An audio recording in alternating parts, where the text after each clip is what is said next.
সন্ধ্যাবেলার ক্ষুধা প্লাস ঝাল ঝাল রামেন সমান একটা পারফেক্ট কম্বো। আপনারাও কি আমার মতো রামেন লাভার? তাহলে ভিডিওটা স্কিপ করবেন না। হ্যালো, আসসালামু আলাইকুম everyone, I hope all are doing great. ইদানিং আমার কেন জানি না সন্ধ্যার দিকে স্টাডি করার সময় অনেক ক্ষুধা লাগে, আর সন্ধ্যাবেলার এই সময়টা সবচেয়ে বেশি ডেঞ্জারাস, কারণ তখন ক্ষুধা প্লাস আলসেমি দুটোই থাকে। সন্ধ্যার দিকে স্টাডি করার সময় বেশ ক্ষুধা লেগেছে, বাট আলসেমির জন্য বাসার বাইরেও যেতে ইচ্ছে করছে না, তাই ভাবলাম বাসায় এক প্যাকেট রামেন আছে, সেটা দিয়ে আজ বানাবো আমার ফেভারিট ঝাল ঝাল রামেন। যেই ভাবা সেই কাজ, চলে আসলাম কিচেনে রামেন রান্না করার জন্য। তো ফার্স্ট এখানে আমি রামেন রান্না করার জন্য সবগুলো টপিংস রেডি করে নিয়েছি। আর এখানে আমি নিয়েছি 2 কোয়া রসুন কুচি, গোলমরিচ, 4টা চিকেন বল, লাল মরিচ আর সাদা তিল। আর এর সাথে নিয়েছি সয়া সস আর রেড চিলি সস। আমার বাসায় যা যা উপকরণ ছিল তাই দিয়ে আজকে আমার মতো করে রামেনটা বানাবো। আর এখানে রামেনের প্যাকেটের মধ্যে ছিল এই রেড কালারের সসটা, আর এর সাথে ছিল একটা চিজ পাউডার। মূলত এই রেড কালারের সসের জন্যই রামেনটা খেতে বেশি স্পাইসি লাগে। তো ফার্স্ট এখানে আমি চুলোয় প্যান দিয়ে পরিমাণ মতো পানি দিয়ে দিয়েছি। যখন পানিটা ফুটে আসবে সেই পর্যায়ে আমি রামেনের নুডলসটা দিয়ে দেবো। 2 থেকে 3 মিনিট নুডলসটা ফুটিয়ে দেন উঠিয়ে ফেলবো।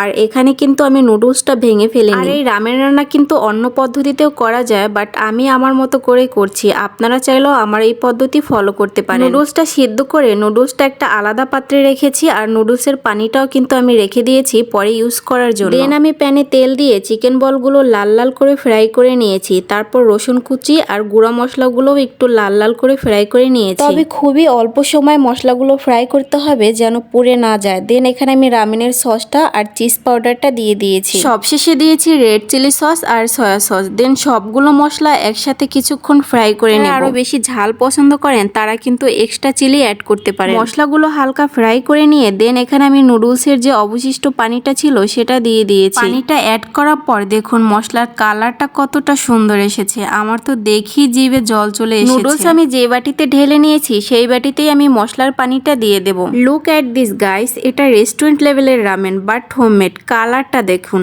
Spicy, hot and perfect. দেন এখানে আমি সবগুলো টপিংস এক এক করে অ্যাড করব। তো ফার্স্টে দিয়ে নিচ্ছি চিকেন বল, তারপর দিয়ে নিচ্ছি কয়েক পিস গাজর। আমার বাসায় যা যা ছিল সেগুলো দিয়ে আমি রামেনটা বানানোর চেষ্টা করেছি। তারপর দিয়ে নেব ডিম, যেটা ছাড়া রামেন একদম ইনকমপ্লিট। এখানে অনেকেই ডিমটা ফ্রাই করে দেয়, বাট আমার ফ্রাই করা ডিম একদমই ভালো লাগে না, যার জন্য এখানে আমি ডিমটা সিদ্ধ করে দিয়েছি। সবশেষ দিয়ে নিচ্ছি সাদা তিল, যেটা ছাড়া রামেনের লুক একদমই কমপ্লিট হয় না। সবগুলো টপিংস অ্যাড করার পর এটা দেখতে রেস্টুরেন্ট লেভেল রামেনের মতো লাগছে, বাট এটা হোমমেড। খুবই অল্প সময়ের মধ্যে বাসায় থাকা উপকরণ দিয়ে বানিয়ে ফেললাম রেস্টুরেন্ট স্টাইলে ঝাল ঝাল রামেন। আর যখন ঝাল খাওয়ার অনেক ক্রেভিং জাগে তখন কিন্তু হুটহাট করে বাসায় অল্প কিছু উপকরণ দিয়ে এভাবে রামেন বানানো যায়। রামেনের কালার দেখে আর নিজের লোভ সামলাতে পারলাম না, দ্রুত চলে আসলাম রামেনটা ট্রাই করার জন্য। ভাবলাম খাবার পর্বটাও তোমাদের সাথে শেয়ার করি। 1 চামচ মুখে দিতেই মনে হলো ওয়াও, এটা literally fire guys, spicy, tasty and perfect for evening hunger. এতটাই মজার ছিল, এটার ফিলিংসটা এক্সপ্লেন করা যাবে না।